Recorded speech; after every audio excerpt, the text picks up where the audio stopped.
kita cuba nak angkatkan bunga kesidang dan juga roda kereta lembu ni sebagai batik negeri Melaka yang akan, kata orang, akan dipakai tak malu tak segan. Inilah negeri Melaka.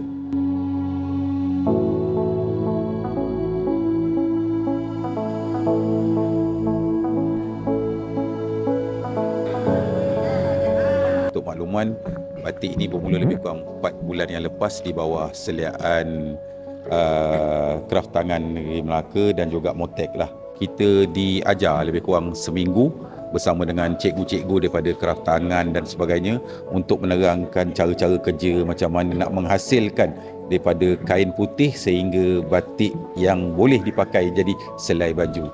Kita seramai lebih kurang 15 orang komuniti ini di kalangan ibu-ibu ataupun mak-mak kita yang suri rumah tangga.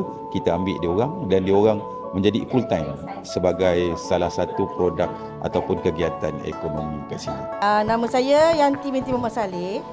Ini kita tengah buat proses mewarna. Proses mewarna ni kita kena bancuh dululah warnanya. Ikut sukatan yang telah ditetapkan.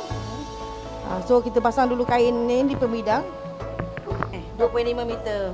Untuk mewarna ni sekejap je, dalam 10 ke 15 minit lah. Dibancuhkan dulu dengan air panas supaya dia larut kan.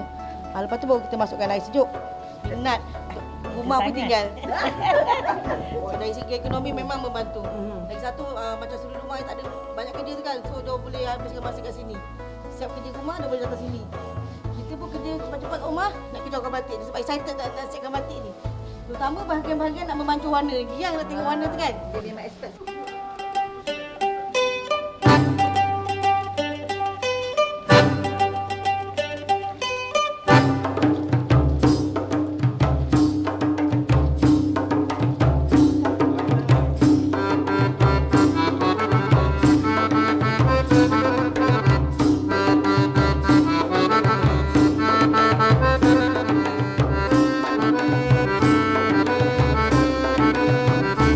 Kalau tuan-tuan tengok motif batik Hutan Perca ni, kita ada terap ni, iaitu kita ada logo ataupun tayar ataupun roda kereta lembu.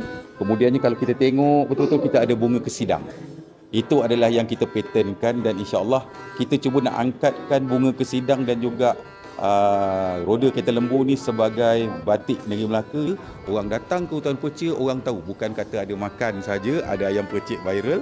Hari ni kita tambah lagi, kalau datang Hutan Perca boleh tengok orang Melayu Getah, boleh tengok batik. Ni yang kita cakap tadi.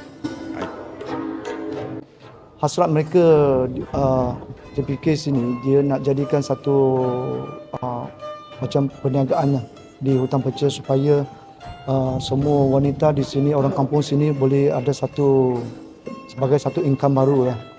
Lagi nak jadikan batik Hutan Perca lebih popular di Melaka dan juga di seluruh Malaysia lah.